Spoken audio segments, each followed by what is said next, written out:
Tes. Nih teman-temannya dihubungi lagi lah, 5 menit lagi kita mulai. Oke, Bu. Hinggi.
Pertemuan di dapur itu.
Baik, ini sudah jam 8. Bisa Ibu mulai kan nih dulu? Nggih, Bu. Nggih, Bu. Nggih, Bu, mulai Bu. Nggih, Bu. Nggih, baiklah, Ibu mulai. Bismillahirrahmanirrahim. Assalamualaikum warahmatullahi wabarakatuh. Waalaikumsalam warahmatullahi wabarakatuh. Selamat pagi anak-anak Ibu semuanya. Pagi, Bu. Pagi, Bu. Pagi, Bu. Bagaimana kabar kalian hari ini? Alhamdulillah baik, Bu. Alhamdulillah baik. Bu. Baik, alhamdulillah ya hari ini kita bisa mengadakan pembelajaran biologi secara tatap muka. Baik, langsung saja sebelum kita memulai pembelajaran kita pada hari ini, alangkah baiknya kita berdoa terlebih dahulu. Berdoa dimulai.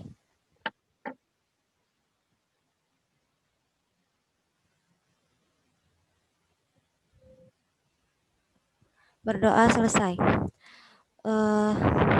Sebelumnya terima kasih banyak kepada Bapak Dr. Andes Muhammad Yusuf MPD selaku guru pamong Ibu mengajar di SMA Negeri 3 Banjarmasin yang telah berhadir. Terima kasih banyak Bapak. Dan selanjutnya kita langsung aja lah anak-anak Ibu masuk ke pembelajaran kita. Nih Ibu share screen dulu lah, mau menampilkan PPT. Iya, Bu.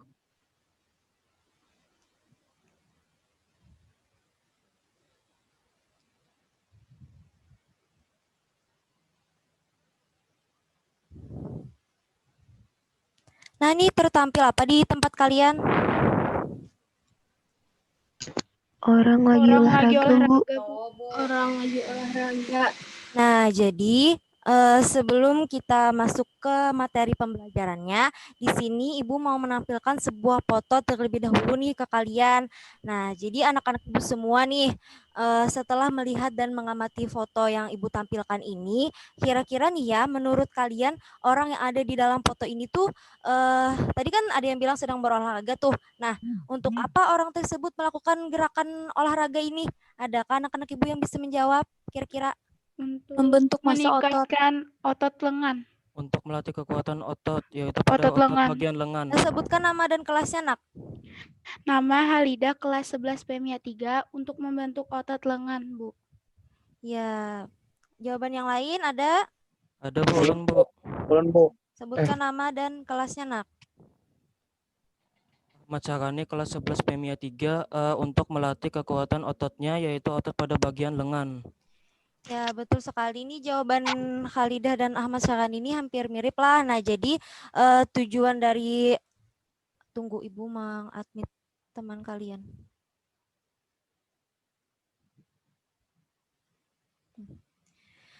Nah, jadi orang yang ada di dalam foto ini itu sedang berolahraga yang dimana dia melatih kekuatan ototnya. Nah, ini berkaitan dengan materi pembelajaran kita hari ini, anak-anak Ibu.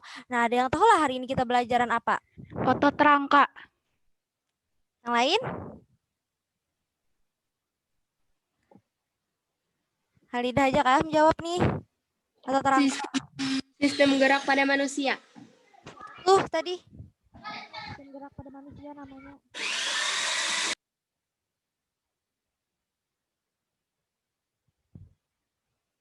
Baiklah, langsung aja lah kita lanjut. Nah, jadi hari ini kita belajar tentang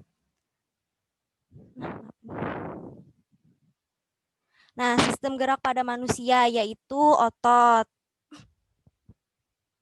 Nah, baik, lanjutlah ke tujuan pembelajaran.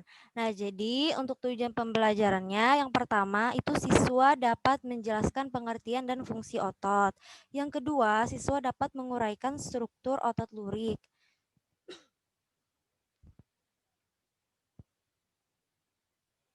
Maaf naklah Ibu sambil mengadmiti teman-teman pian nih, jadi terputus-putus menjelaskan.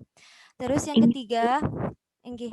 yang ketiga, menguraikan dua macam kemampuan otot, nah sebagai alat gerak aktif. Yang keempat, membedakan sifat kerja otot antagonis dan otot sinergis. Dan yang terakhir, menjabarkan mekanisme kerja otot.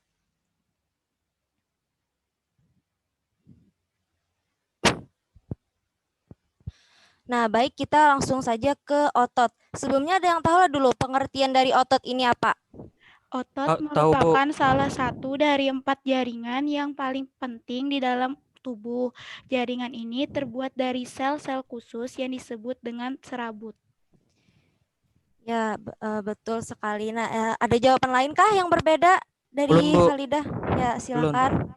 Jadi otot itu merupakan kumpulan sel otot yang membentuk jaringan otot yang berfungsi menyelenggarakan gerakan organ tubuh.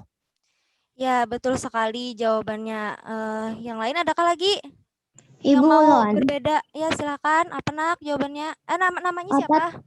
Elza Alia Amini, kelas Elza. Kimia 2. Ya, Inggi. Apa jawaban Pianak? Otot adalah sebuah jaringan dalam tubuh manusia dan hewan yang berfungsi sebagai alat gerak aktif yang menggerakkan tulang. Inggi. Nah, benar sekali jawaban anak-anak ibu semuanya lah. Nah, jadi kita langsung aja masuk ke penjelasannya.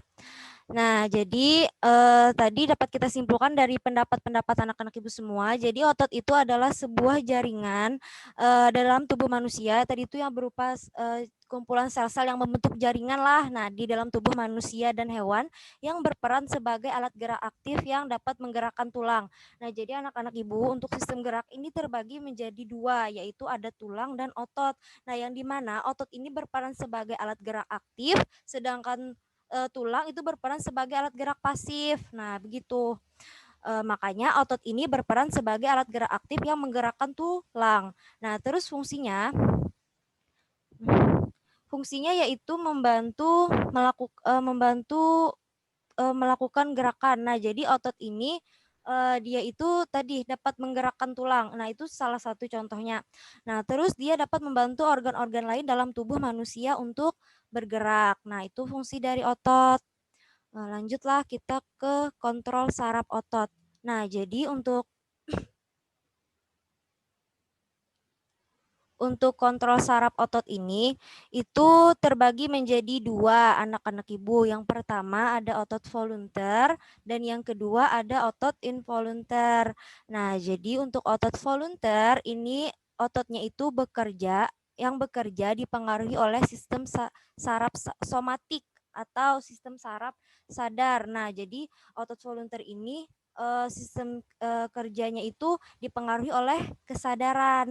Nah, kalau otot involunteer itu ototnya itu bekerja yang dipengaruhi oleh sistem saraf otonom. Nah, yang tidak berada di bawah pengaruh kesadaran. Nah, jadi otot involunteer ini bekerjanya itu secara tidak sadar. Nah, lanjut aja kita ke contohnya. Nah, untuk contoh otot volunteer yaitu otot lurik. Nah, kalau contoh otot involunteer itu ada otot polos dan otot jantung. Sampai sini paham lah dulu anak-anak ibu mengenai pengertian otot, fungsi otot, terus otot volunteer dan otot involunteer. Paham, Bu. Paham. Alhamdulillah paham, Bu. Paham, Bu. Baik, alhamdulillah lah. Kita lanjutlah. Nah, kita langsung ke otot rangka. Ada yang tahu lah dulu pengertian otot rangka ini apa? Ulun, Bu. Otot rangka adalah otot yang melekat pada tulang dan dapat bergerak secara aktif. Bentuk menggerakkan tulang sehingga disebut alat gerak aktif. Inggi, betul. Adakah lagi yang pendapatnya lain? Atau ada yang lain mau menjawab? Ulun, Kak. Ulun. Inggi, siapa namanya Pianak? Sri Febriani. Inggi, sebutkan nak. Otot rangka adalah sejenis otot yang menempel pada rangka tubuh dan digunakan untuk pergerakan tubuh. Ya, Inggi, betul. Nah, jadi kita langsung aja lah masuk ke pengertiannya. Nah, jadi otot rangka atau disebut juga dengan otot lurik yaitu otot volunteer tadi yang bekerja secara sadar tadi. Nah, itu pengertiannya merupakan otot yang melekat pada tulang dan berperan sebagai gerak aktif. Nah, jadi betul yang dikatakan oleh anak-anak ibu tadi. Nah, terus fungsinya yang pertama itu pergerakan. Nah, jadi otot rangka atau otot lurik ini itu menggerakkan tulang untuk melakukan gerakan. Nah, jadi makanya dia berperan sebagai alat gerak aktif si otot lurik ini. Nah, terus fungsi yang kedua menopang dada dan mempertahankan postur tubuh. Nah, Jadi otot rangka atau otot lurik ini itu menopang rangka pada tubuh manusia dan juga mempertahankan tubuh dari gaya gravitasi bumi. Misalkan nih saat kita berdiri ataupun saat kita sedang duduk, nah itu tuh kan tubuh kita itu ditopang oleh yang namanya otot rangka atau otot lurik itu. Nah, jadi itu salah satu merupakan fungsi dari otot rangka atau otot lurik ini. Nah, terus yang ketiga itu memproduksi panas. Nah, maksudnya memproduksi panas ini, nah jadi otot kita itu kan melakukan yang namanya kontraksi, anak-anak ibu semuanya. Nah, jadi saat dia melakukan kontraksi itu dia mengalami metabolisme kontraksi. Nah, saat dia mengalami metabolisme kontraksi otot, dia menghasilkan panas. Nah, yang dimana panasnya itu mempertahankan suhu tubuh kita agar tetap dalam keadaan yang normal. Nah, jadi seperti itu mengenai pengertian dan fungsi dari otot rangka.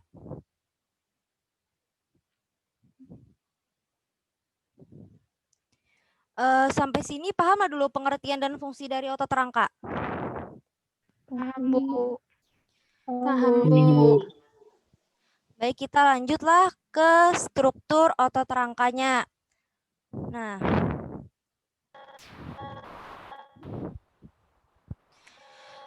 jadi di sini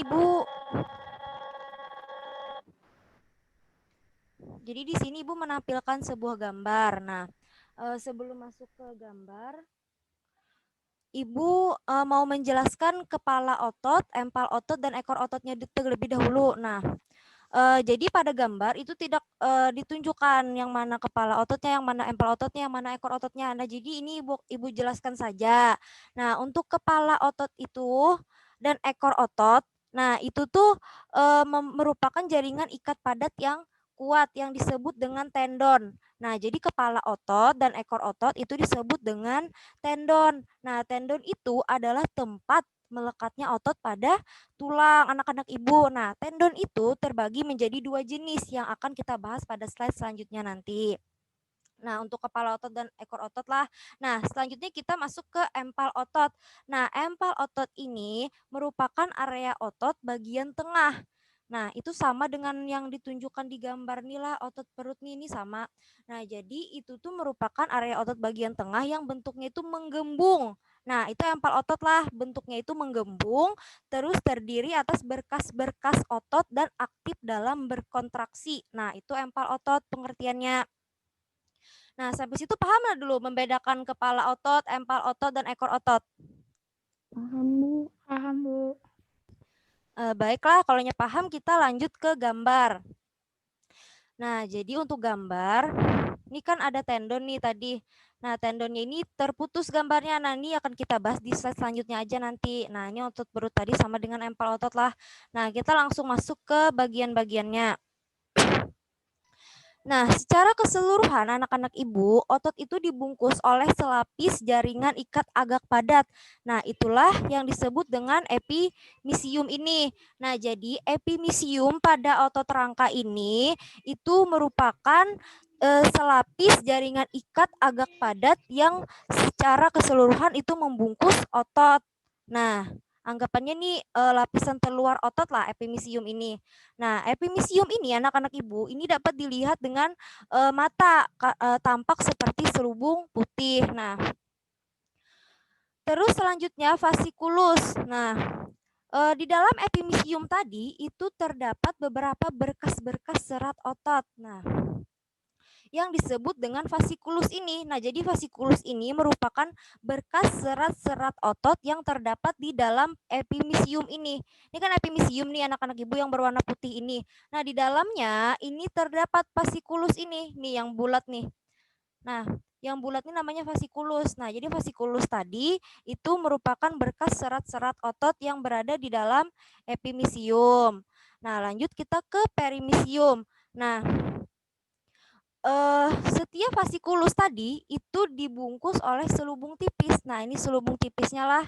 Nah, itu dinamakan dengan perimisium. Nah, mengenai epimisium, vasikulus, dan perimisium bisa lah dulu membedakannya. Bisa, Bu. Baiklah, kita lanjut ke bagian selanjutnya. Nah, terus fasikulus tadi anak-anak ibu itu tersusun dari banyak sel otot. Nah, di dalam fasikulus inilah tersusun banyak sel otot yang berbentuk serat. Nah, contohnya misalkan pada otot bisep. Nah, pada otot bisep itu tuh pada lengan atas tersusun atas 260.000 serat otot. Nah, yang dimana sel serat ototnya itu dibungkus oleh jaringan ikat halus atau yang disebut dengan endomisium ini. Jadi endomisium ini merupakan jaringan ikat halus yang membungkus sel serat otot yang berada di fasikulus tadi. Nah, itu endomisium. Selanjutnya di bawah endomisium, nah kita ke bawahnya, itu terdapat sel otot yang disebut dengan sarkolema. Nah, jadi ini sarkolema ini merupakan sel otot yang membran sel otot yang terdapat di bawah endomisium. Nah, jadi sarkolema ini terdapat inti dan serat otot tunggalnya. Lanjut kita ke untuk sarkolema tadilah. Nah, sarkolema ini selain dia memiliki inti dan serat otot tunggal, dia itu juga terdapat glikogen, mioglobin, enzim, dan ion-ion seperti kalsium, magnesium, dan fosfat. Nah, itu di dalam sarkolema inilah. Nah, terus kita lanjut ke bawahnya lagi, itu ada sarkoplasma. Nah, sarkoplasma ini sitoplasma, merupakan sitoplasma yang terdapat di sarkolema ini. Di dalam sarkolema ini terdapat sarkoplasma. Nah, sarkoplasma ini merupakan sitoplasma yang terdapat di dalam sarkolema. Makanya dinamakan dengan sarkoplasma. Nah, sarkoplasma ini itu berisi cairan gelatin, glikogen, lemak, dan organel sel seperti mitokondria. Nah, jadi dia itu mengandung organel sel, yaitu salah satunya adalah mitokondria si sarkoplasma ini. Terus lanjut kita ke miofibril. Nah, miofibril ini sel otot yang berbentuk serabut halus panjang. Nah, nih, berbentuk serabut halus panjang anak-anak ibu. Nah, yang banyak mengandung mitokondria. Nah, tadi sama sarkoplasma, dia sama-sama mengandung organel sel yaitu mitokondria. Nah, serta si miofibril ini memiliki banyak inti yang berbentuk lonjong. Nah, yang terdapat di pinggiran sel. Nah, itulah yang disebut dengan miofibril. Nah, sampai sini pahamkah dulu atau ada yang mau ditanyakan kah mengenai struktur otot rangka? Nggih, paham, Bu. Yang lain? Lanjut, Bu. Lanjut, Bu. Nggih, berarti Lanjut, paham Bu. aja lah. Tunggu. Nah, jadi ini kita menyambung yang kepala otot dan ekor otot tadi yang Ibu sebut dengan tendon tadi, anak-anak Ibu. Nah, jadi tendon itu kan merupakan tempat melekatnya otot pada tulang. Nah, ini dapat kita lihatlah tendon itu yang mana. Nah, ini tendonnya yang berwarna putih. Nah, yang di mana tulangnya itu yang panjang ini. Nah, sedangkan ini adalah ototnya yang warna coklat tua, sedangkan yang warna coklat susu ini adalah tulangnya. Nah, tendonlah yang melekatkan otot ini pada tulang ini. Nah,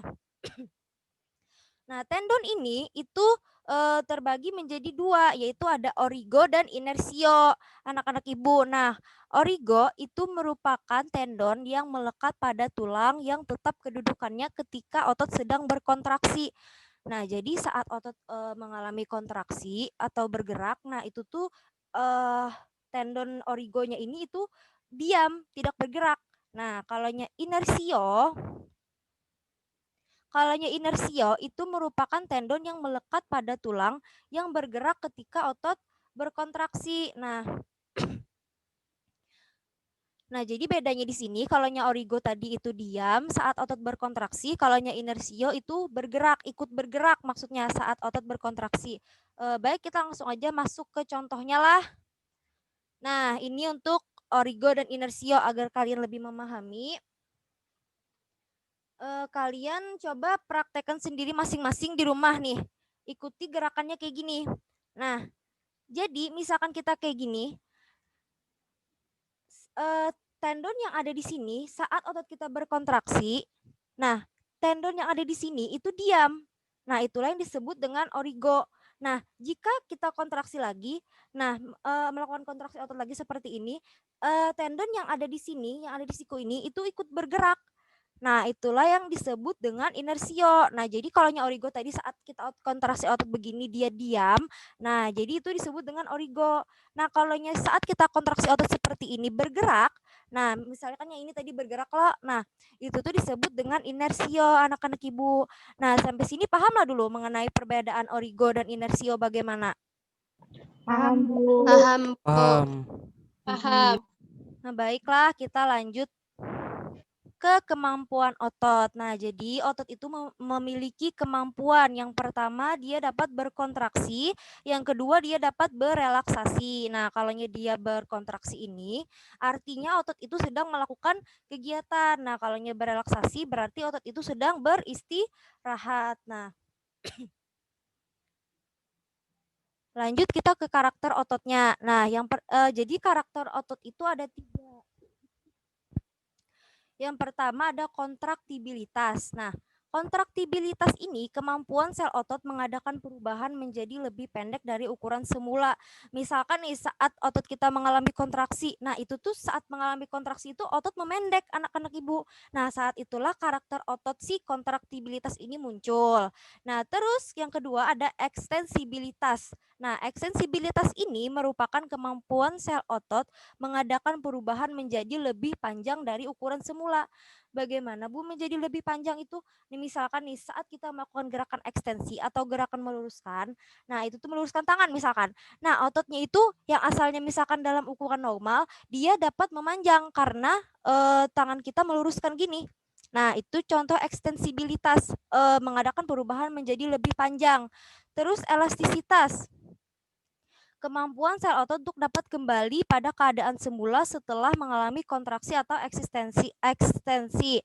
Nah, jadi setelah misalkan nih saat melakukan kontraksi tadi dia memendek, dia kembali ke ukuran semula, ke ukuran normalnya. Nah, itulah yang dinamakan dengan elastisitas. Nah, sama yang otot memanjang tadi saat dia kembali ke ukuran semulanya. Nah, dia itu dinamakan dengan elastisitas. Nah, sampai sini pahamlah dulu mengenai kemampuan otot dan karakter ototnya. Alhamdulillah paham, Bu. Paham, Bu. Lanjut, Bu. Paham, Bu. Alhamdulillah lah kita lanjut berarti ke sifat kerja otot. Nah, jadi untuk sifat kerja otot itu ototnya itu terbagi 2. Nah, ada otot antagonis dan otot sinergis. Nah, otot antagonis ini kontraksi otot-otot yang menimbulkan efek gerak berlawanan. Nah, kalau otot sinergis itu kontraksi otot-otot yang menimbulkan gerak searah. Nah, jadi bedanya di sini kalau otot antagonis itu berlawanan geraknya, kalau sinergis itu searah. Nah, lanjut kita ke contohnya lah. Nah, untuk otot antagonis, ini dia memiliki 2 contoh otot, yaitu ada otot bisep dan otot tricep. Nah, dari anak-anak Ibu semuanya nih, adakah yang bisa membedakan pengertian dari otot bisep dan otot tricep ini apa? Ulun, Bu. Apa namanya, Nak? Halida 11 PM-nya 3. Anggi. Otot bisep adalah otot yang memiliki 2 ujung atau 2 tendon yang melekat pada tulang dan terletak di lengan atas bagian depan. Sedangkan otot tricep adalah otot yang memiliki 3 ujung atau 3 tendon yang melekat pada tulang dan terletak di lengan atas bagian belakang. Ya, betul sekali yang dikatakan Halidah tadi. Nah, jadi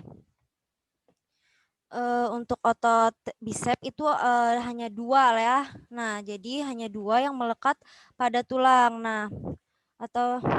Jadi betul yang dikatakan oleh Hadiah tadi lah. Nah, otot bisep itu 2 perbedaannya. Kalau otot tricep itu 3. Nah, langsung aja kita lanjut ke contohnya. Nah, untuk gerakan antagonis, nah itu tuh terbagi lagi. Nah, untuk gerakan fleksi dan ekstensi. Ada yang bisa mencontohkan lah gerakan fleksi itu bagaimana, gerakan ekstensi itu bagaimana? Sebelum Ibu menjelaskan gambarnya. Adakah yang tahu dulu?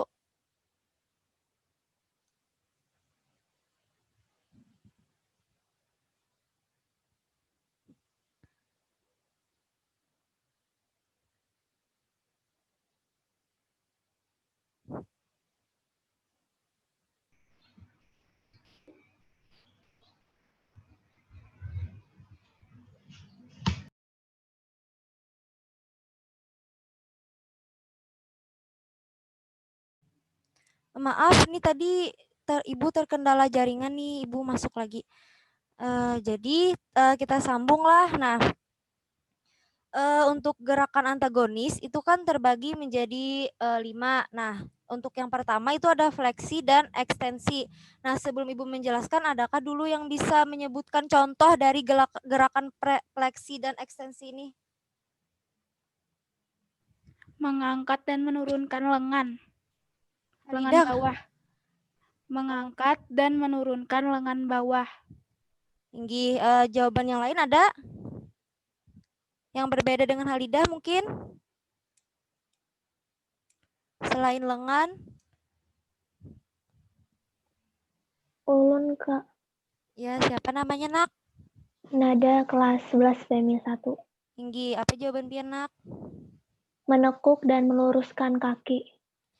Ya, nah jadi betul lah yang dikatakan oleh Halidah dan Nada tadi. Nah, jadi contohnya itu bisa lengan, menekuk atau meluruskan lengan. Nah, juga bisa menekuk atau meluruskan kaki. Nah, untuk gerak fleksi dan ekstensi ini. Nah, jadi gerakan fleksi itu gerakan menekuk atau membengkokkan. Nah, itu contohnya pada gerak ayunan lutut ke belakang itu. Nah, ini yang ada pada gambarnya ini, itu fleksi. Nah, kalau ekstensi itu gerakan untuk meluruskan. Nah, nih, jadi kakinya itu lurus, sama kayak lengan. Nah, terus untuk gerakan abduksi dan adduksi, nah kalau gerakan abduksi ini itu gerakannya itu menjauhi tubuh. Nah jadi misalkan nih kita jadi gerakannya itu misalkan seperti ini, gerakan merentangkan tangan yang sejajar dengan bahu. Nah jadi ke atas kayak gini lengannya. Nah itu artinya gerakannya itu menjauhi tubuh. Nah itu yang disebut dengan abduksi. Kalau adduksi itu gerakan mendekati tubuh. Jadi yang semula tadi tangan kita yang ke atas kayak gini mendekati tubuh kembali ke posisi normal, posisi semula. Nah jadi tidak merentangkan tangannya. Nah itu gerakan adduksi. Nah setelah itu gerakan depresi dan elevasi. Untuk gerakan depresi ini artinya gerakan menurunkan anggota tubuh. Nah, jadi misalkan gerakannya itu menundukkan kepala. Nah itu disebut dengan gerakan depresi. Sedangkan elevasi itu gerakan menaikkan anggota tubuh, misalkan menengadahkan kepala ke atas. Nah, sampai sini paham lah dulu gerakan-gerakan antagonisnya ini. Anak-anak Ibu. Paham, Bu. Paham, Bu. Paham, Bu. Baiklah, lanjutlah kita. Nah, untuk gerakan antagonis selanjutnya itu ada supinasi dan pronasi, yang dimana pronasi itu saat gerakannya itu memutar lengan ke bawah, menghadap ke bawah. Nah, jadi kayak menelungkup kayak gitu tangannya. Nah, ini yang disebut dengan pronasi. Nah, saat memutar lengan lagi ke atas atau menghadap ke atas, telapak tangan kita ini.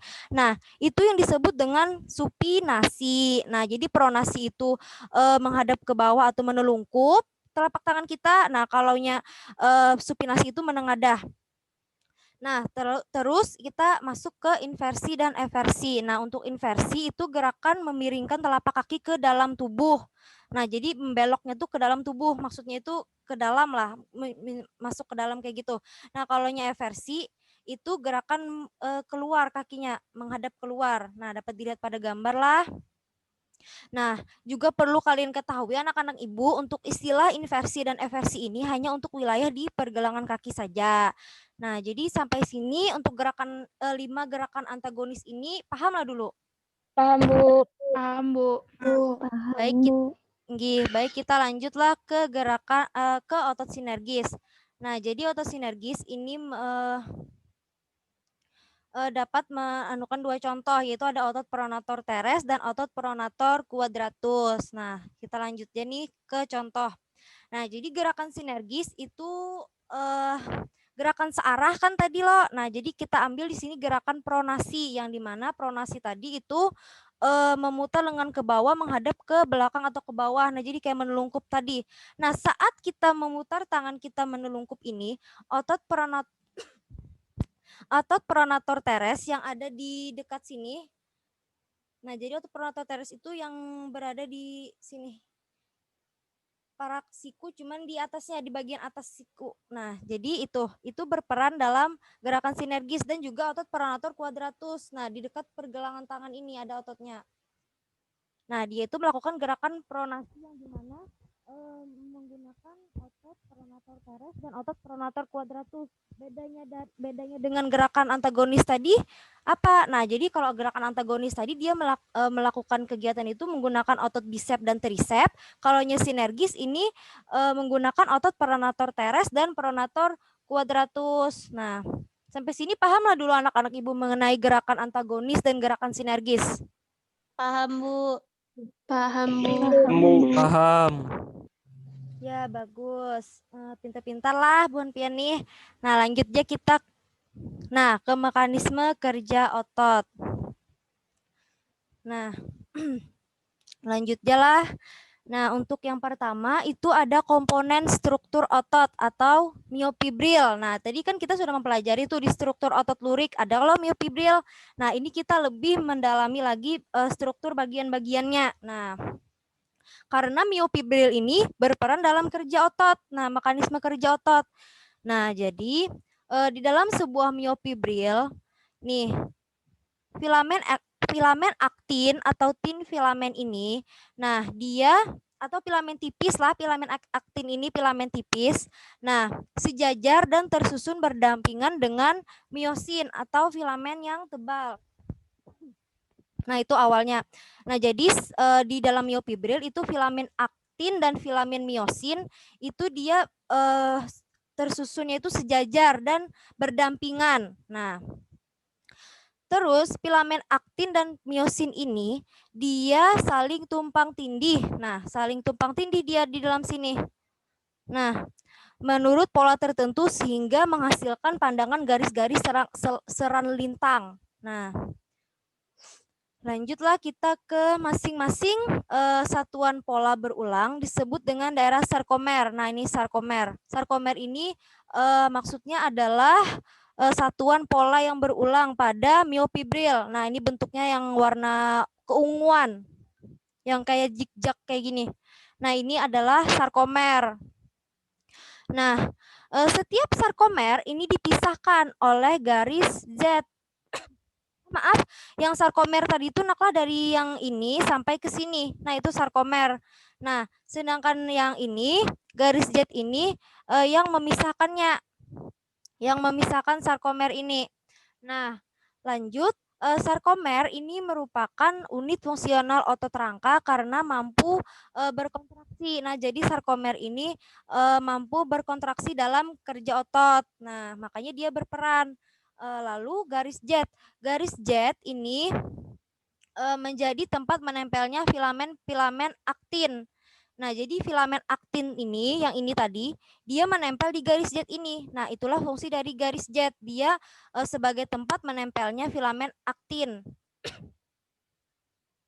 Terus garis M, ini ada M line loh. Nah, ini garis M. Garis M ini menjadi tempat wilayah pita A. Nih aben lah, aben lah, pokoknya pita A lah nih. Nah, pita A yang di tengah mengandung filamen kasar. Nah, jadi garis M ini menjadi wilayah si pita A ini. Nah, terus ini bagian bawah lah Ibu menjelaskannya. Nah, lanjut kita ke bagian atasnya. Nah, untuk daerah terang anak-anak Ibu pada myofibril itu ada daerah terang dan ada daerah gelap. Nah, untuk daerah terang itu disebut dengan isotrop. Nah, makanya ini ada I-band. I-band ini maksudnya pita I yang dimana itu isotrop, artinya terang, light nih, terang. Nah, daerah terang atau disebut dengan pita I isotrop ini yang hanya memiliki filamen tipis atau filamen aktin. Nah, jadi filamen yang terdapat di pita I ini di daerah terang ini itu filamen aktin. Nah, kalau di pita A ini atau daerah gelap atau nama lainnya adalah anisotrop. Nah, yang memiliki filamen tipis dan tebal atau miosin. Nah, jadi kalau di pita I tadi dia hanya memiliki aktin, kalau di pita A dia memiliki miosin. Nah, pita I itu dibagi oleh 2 garis jet. Nah, jadi ini dibagi 2 lah, pita I-nya ini dibagi 2 oleh 2 garis jet ini. Nah, terus pita A itu dibagi oleh zona H. Nah, ini zona H di tengah-tengah di antara pita A dan pita A, sepanjang pita A ini dibagi 2 oleh zona H. Sampai sini paham dulu mengenai komponen struktur otot? Anak-anak Ibu? Paham, Bu. Atau ada yang kurang dimengerti bisa ditanyakan dulu. Sebentar Bu, Ulun lagi memahami. Inggih.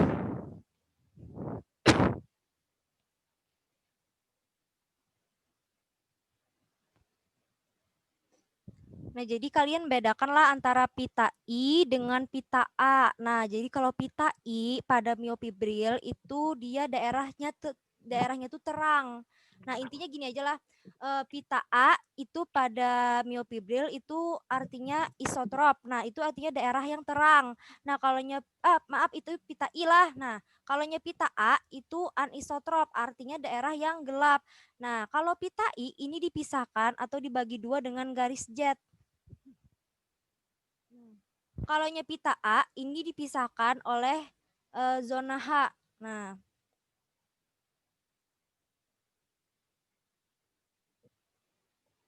intinya itu aja yang miofibril ini, asalkan bisa membedakan pita I dan pita A. Nah, untuk daerah terang dan daerah gelapnya.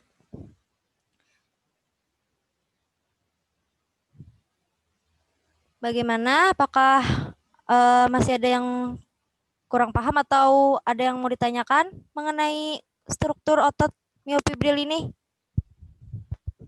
Tahu sudah paham? Paham, Bu. Paham, Bu. Yang lain bagaimana?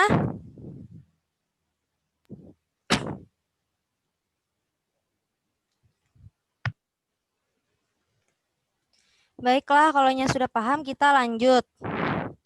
Nah, jadi ini kita masuk ke miofilamen pada miofibril. Nah, jadi pada miofibril itu terdapat lagi penyusunnya itu miofilamen, anak-anak Ibu. Nah, kembali ke gambar tadi lah. Nah, jadi miofilamen itu yang di sini. Filamen tebal dan filamen tipis ini yang disebut dengan miofilamennya. Nah, paham loh? Nah, jadi miofilamen itu yang filamen tebal dan filamen tipis. Nah, untuk filamen tebal dulu lah. Nah, ini filamen tebal atau tik filamen ini yang di atas gambarnya. Nah, ini yang warna merah. Nah, filamen tebal ini terdiri atas benang-benang protein miosin. Nah, jadi terdiri atas benang-benang.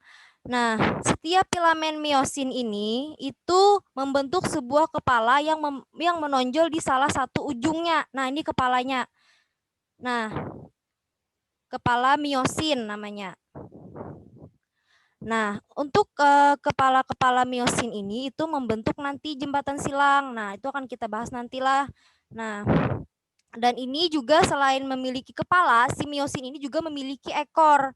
Nah, makanya struktur miosin itu seperti ini. Dia memiliki kepala dan ekor. Nah, itu untuk filamen tebal atau miosin tadi. Nah, lanjut kita lah ke filamen tipisnya yang di bawahnya.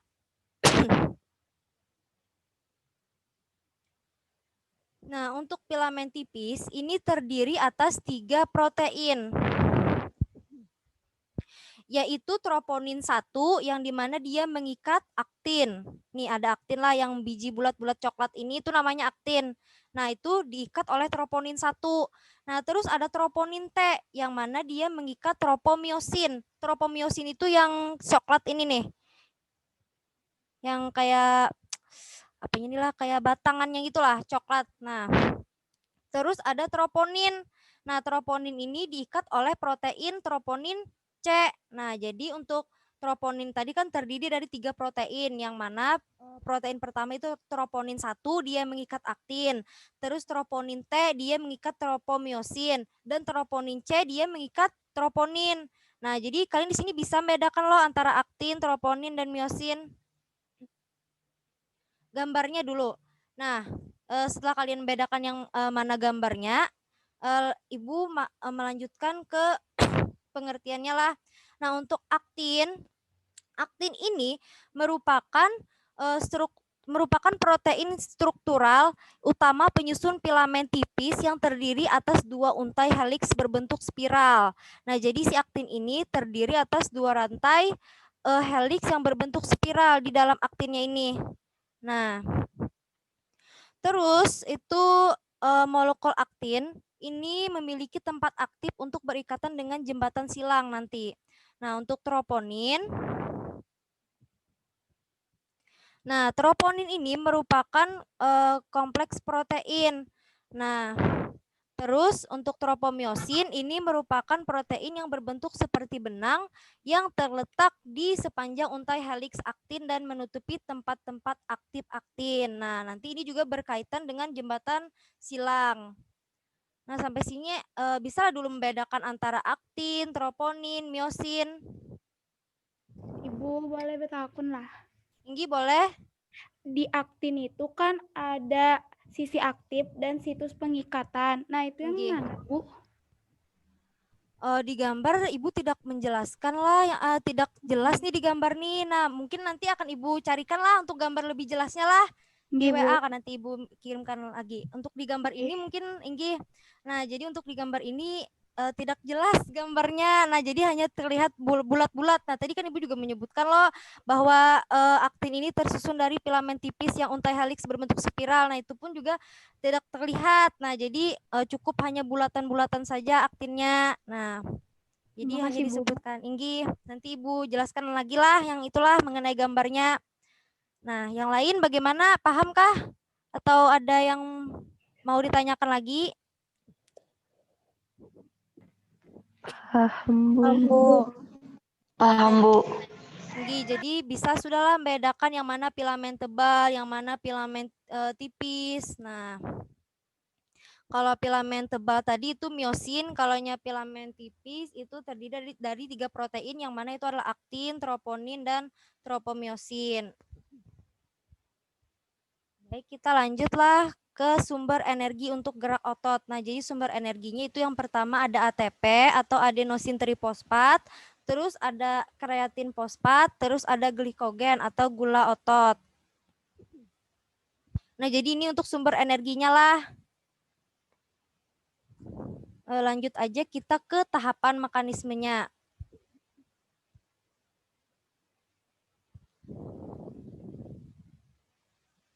Nah, untuk tahapan mekanismenya ini agak sedikit rumit lah karena di sini berbahasa Inggris, namun sudah Ibu coba translitkan sudah. Nah, jadi agar kalian memahami. Nah, untuk tahapan mekanisme otot ini, tahapan yang pertama ini kan dimulai dari adanya keterikatan antara kepala si myosin tadi dengan ATP. Nah, yang dimana saat dia masih berikatan dengan ATP ini, dia masih kepala myosinnya ini masih memiliki konfigurasi energi yang rendah. Nah, terus tahapan kedua ini kepala myosinnya ini itu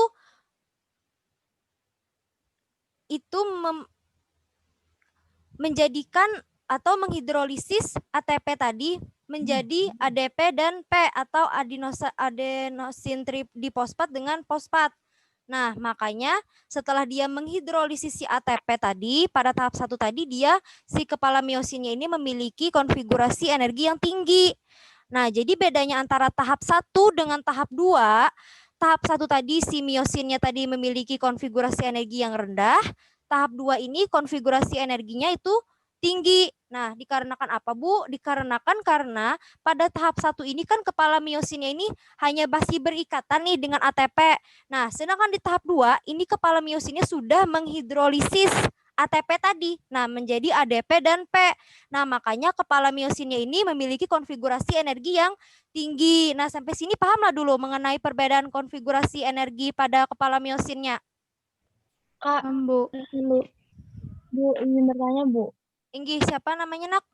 Karina Tania. Inggih, kenapa pertanyaannya, Nak? ATP itu apa, Bu?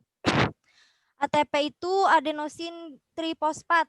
Nah, jadi itu tadi kan yang itu, yang dimana dia itu menjadi sumber energi untuk gerak otot ini. Nah, jadi dia itu berperan sangat penting. Dari awal dia sudah berperan dalam mekanisme kerja otot ini, si ATP ini.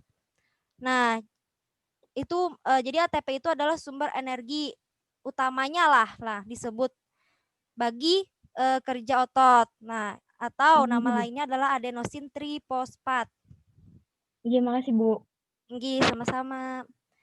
Yang lain adakah dulu yang belum paham mengenai tahapan mekanisme kerja otot?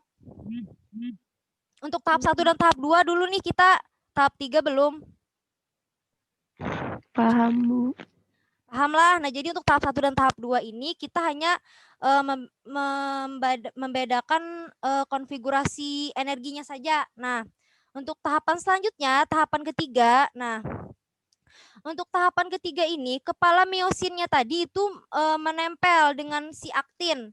Nah, jadi kan yang coklat-coklat ini kan aktin tuh namanya tuh yang biji-biji ini. Nah, jadi kepala miosinnya ini menempel dengan aktin yang dimana dia membentuk yang namanya jembatan silang. Nah, jadi seperti yang Ibu jelaskan di sebelumnya tadi.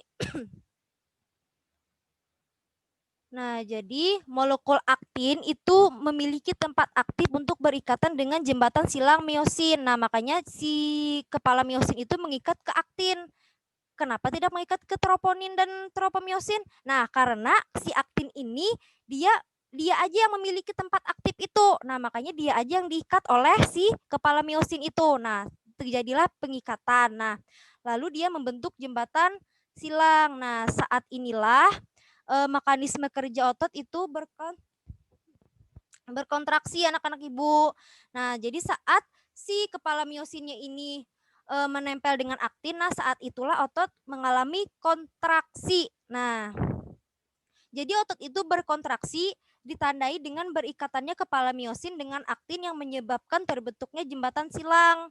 Nah, hal ini juga menyebabkan serabut otot seperti zona H, zona Z, serta sarkomer-sarkomer tadi yang ada di miofibril tadi. Nah, itu pun memendek saat terjadinya kontraksi ini. Nah, tahapan ketiga ini pahamlah mengenai kontraksi ototnya dulu. Tentang jembatan silang ini. Paham, Bu. Yang lain? Paham, Bu. Paham, Bu. Baik, berarti pahamlah mengenai mekanisme kerja otot berkontraksi itu bagaimana. Lanjut kita ke tahapan selanjutnya.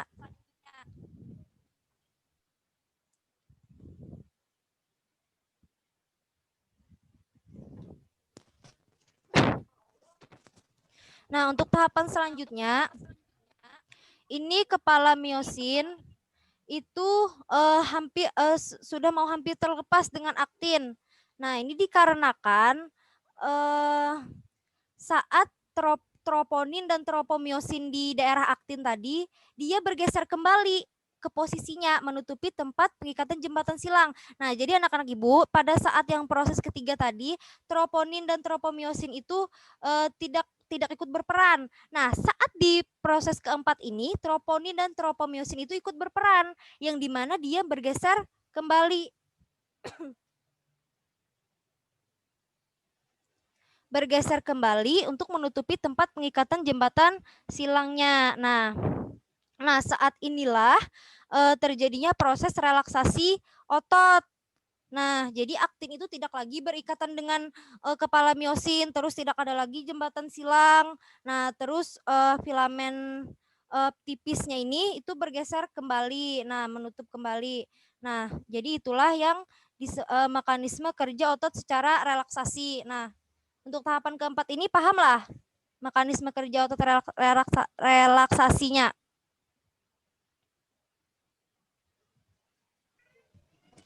Ibu Betakun. Inggih, siapa namanya, Nak? Ika Marlina. Inggih. Betakun apa, Nak? ADP itu apa, Bu? ADP itu adenosin difosfat. Nah, jadi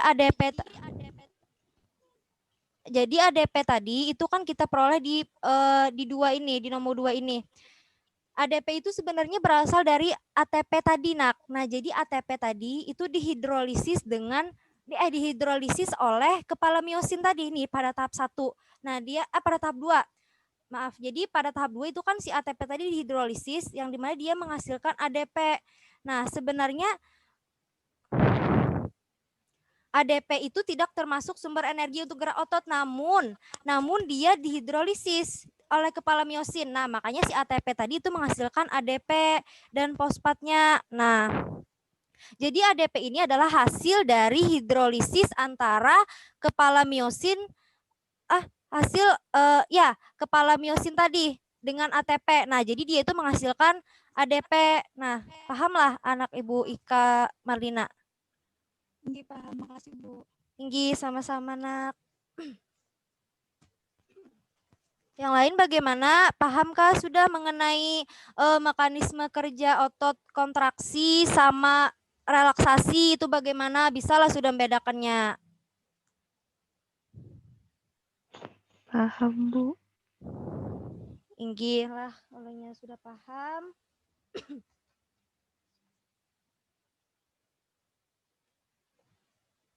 Nih, paham dah lo mekanisme kerja otot secara tadi relaksasi bagaimana, kontraksi bagaimana. Jadi pada saat kontraksi itu dia membentuk jembatan silang lah kepala miosinnya tadi dengan aktin. Nah, kalau relaksasi dia itu sudah tidak terbentuk lagi jembatan silangnya dikarenakan adanya troponin dan tropomiosin. Nah, mungkin begitu intinya lah dari tahapan-tahapannya ini. Baik, kita lanjutlah ke gangguan pada otot. Nah, anak Ibu sebelum Ibu lanjut, adakah dulu yang bisa menyebutkan gangguan pada otot ini apa-apa aja dulu contohnya?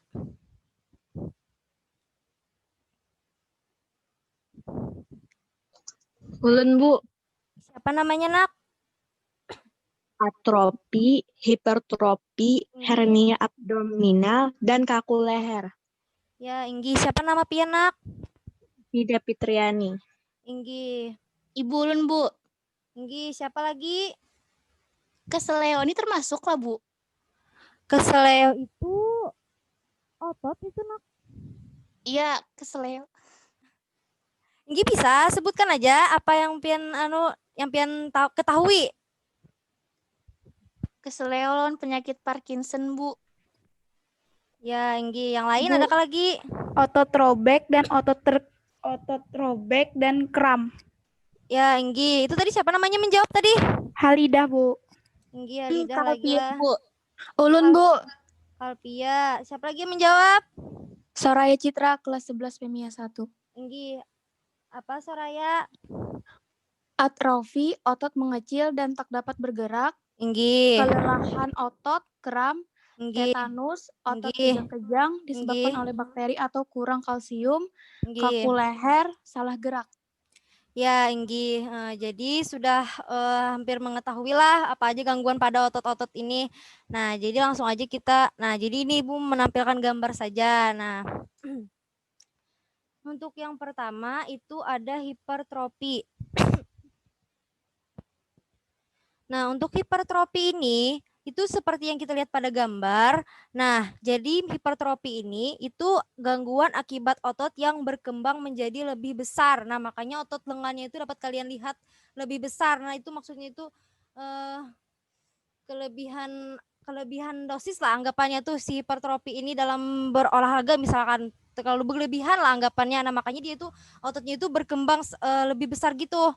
Nah, hipertrofi ini dapat disebabkan oleh aktivitas otot yang kuat. Nah, jadi dia itu terus-terusan memaksakan ototnya gitu. Nah, makanya ototnya itu menjadi besar sekali kayak gitu. Nah, terus yang gambar kedua itu ada atrofi, yang dimana atrofi ini merupakan gangguan akibat otot yang mengecil. Nah, makanya pada gambar itu dapat kalian lihat otot kakinya itu mengecil. Terus tetanus ini termasuklah ke dalam gangguan pada otot, yang dimana tetanus ini merupakan penyakit kejang otot. Nah, saat kaki kita itu tertusuk, misalkan tertusuk paku yang betagar lah anggapannya lah. Nah itu kan dapat menyebabkan tetanus loh. Nah itu tuh jadi ototnya itu berkontraksi terus-terusan. Nah saat tetanus itu.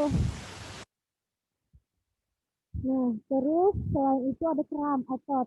Kalian di sini pernah mengalami lah kram otot seperti pada gambar ini di telur kaki sini. Pernah, Bu. Nah itu kan biasanya kan kram itu kan sakit loh. Nah tidak digerakkan salah, ada digerakkan salah.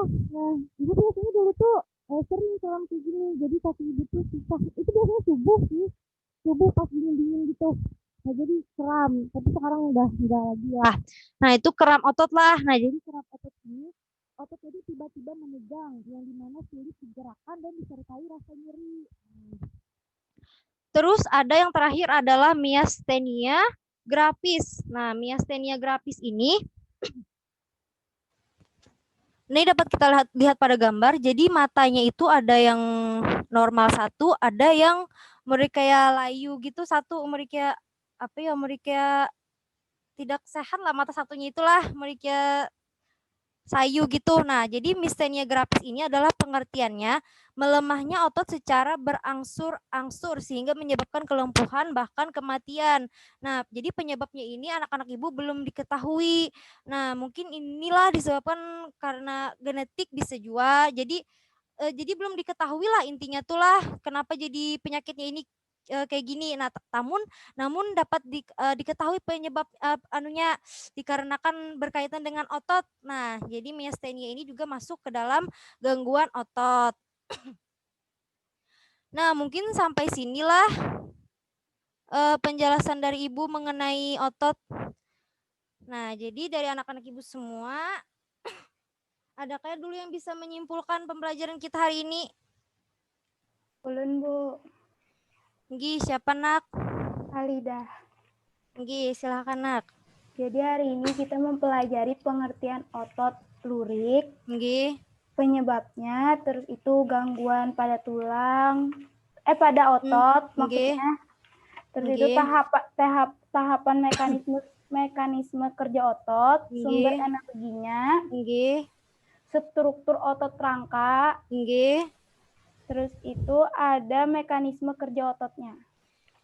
Ya, betul sekali. Nah, ya, Nah, lengkap sekali lah, sudahlah. Nah, jadi itu kesimpulan kita pembelajaran kita hari ini.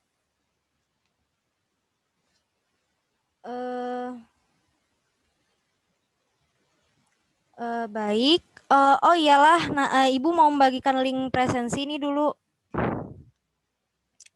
Bisa kalian cek di room chatnya.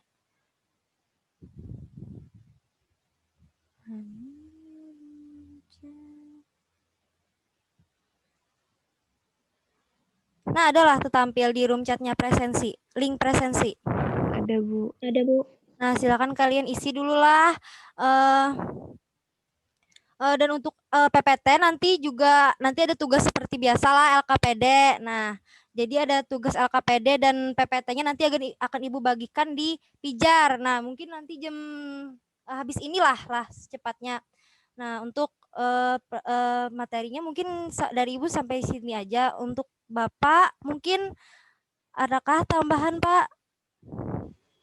Ya. Alhamdulillah sudah selesai ya, mohon Iya, maaf. alhamdulillah. Bapak tadi agak telat masuk, nggak telat sih sebenarnya, 2 kali Bapak masuk ya, yang pertama masuk. Pak. Tidak, entah kenapa disuruh nunggu host, tetapi begitu Bapak tutup lalu masuk ulang langsung aja otomatis masuk. Ya nggak apa-apa. Kemudian sudah bagus ya, sudah bisa mengantisipasi bagaimana kalau jaringannya gangguan dan sebagainya. Hanya interaksi dengan siswa juga sudah mulai bagus. Selebihnya nanti mungkin kalau ada saran-saran nanti saya secara pribadi aja, karena ini kan ada siswa ya, kurang etis kalau beberapa saran dikemukakan ada siswanya. Mungkin itu saja dari Bapak. Pak Yusuf masih ada ya? Pak Yusuf. Kata Pak Yusuf sih Pak Sidin sampai jam 8.45 aja. Oh iya, aja. Bapak. Alhamdulillah. Tadi lihat aja Bapak, ada Bapak Yusufnya. Tadi Sidin hadir. Tahu Bapak hadir. Ya, itu aja ya seperti kemarin. Ini nanti UASnya kapan? Ini UAS Paulun semalam UTS. Oh iya, oh semalam adalah yang itu. Ah ya. Inggi yang di kelas 12 tuh, Pak. Sebelum yang rekaman itu lupa Inggi Bapak. yang di dekat tuh aja, lupa, Inggi. Bapak. Nanti print out-nya kirim kumpul ke di meja Bapak ya. Kumpul di meja Bapak isi datanya. Nanti nilainya bisa Bapak isi ya. Tetapi data-data nama, NIM, pokok bahasan, kelas dan sebagainya kan kadang mungkin Bapak ngisi. Isi dulu sebelum kumpul ya. Inggi Pak, Inggi siapa? UTS dan UAS ya. Inggi. Itu saja yang bisa Bapak sampaikan. Terima kasih kepada para siswa yang telah berpartisipasi. Terima kasih banyak. Semoga kegiatan kita hari ini membawa berkah, mendapat ridha dari Allah. Tuhan Yang Maha Esa. Ya. Selamat pagi. Salam sejahtera untuk kita semua. Assalamualaikum warahmatullahi wabarakatuh. Waalaikumsalam warahmatullahi wabarakatuh. Izin Bapak lingkungan. Salam. Inggi Bapak. Terima kasih Bapak. Baik Naklah, mungkin sampai sini aja pertemuan kita hari ini tentang materi sistem gerak otot. Nah, jadi Ibu akhiri Naklah, salah hilap mohon maaf. Wassalamualaikum warahmatullahi wabarakatuh. Waalaikumsalam warahmatullahi wabarakatuh. Waalaikumsalam warahmatullahi wabarakatuh. Waalaikumsalam warahmatullahi wabarakatuh. Ada tugas lagi nggak? Masih, Bu. Ibu ini boleh keluar, Kak, Bu? Ibu mau memotong dulu. Itu mat. Taqabbalallahu minkum. Tunggulah. Ada tugas kah? Tidak nilai. Bah, belikan dah. Belikan dah. Ya sudah, bisa aja lah. Nanti untuk untuk PPT-nya Ibu kirimkan di Pijar sama dengan beserta LKPD-nya samalah. Nggih, Bu. Nggih, insyaallah boy amun teh gawe. Waktunya panjang Kai, anunya pengumpulannya kalau jadi gawi kena dikumpul lah. Alhamdulillah. Ini pian buan pian Panjang banyak juga jawabannya. Ada ya, betul. Ada banyak. Kapan, Bu? Pun. Ibu mau tanya. Pun. Siapa tadi anak petakun? Ulun, Bu. Nah, siapa? Ulun, Bu. Ulun, Bu. Sikong siapa? Ibu Ulun. Ulun, Bu. Siapa tadi? Yang petakun tadi yang sudah petakun. Ulun terakhir kapan? Ulun terakhir kapan apanya, Nak?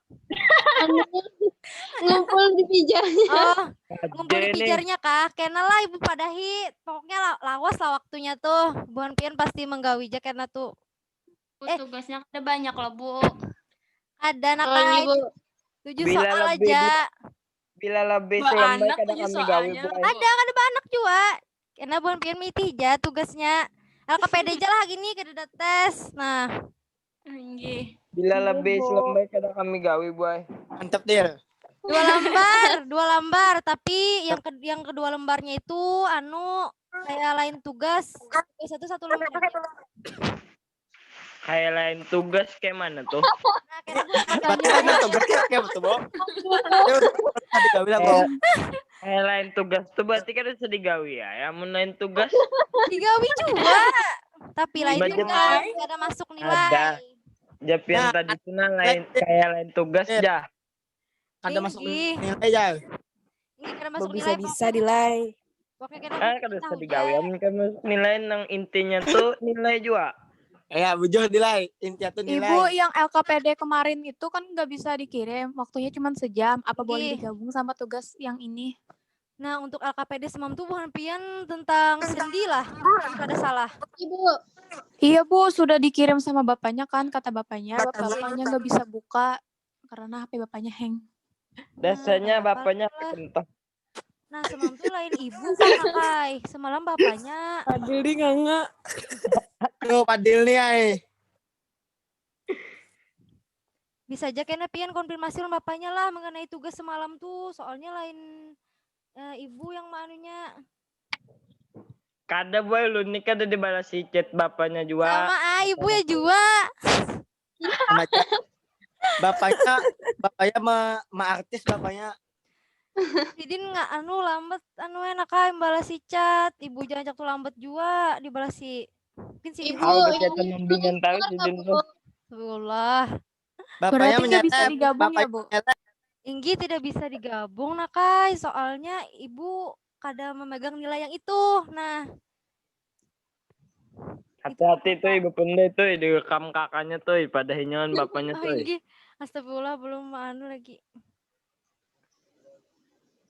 Nah, lo tuh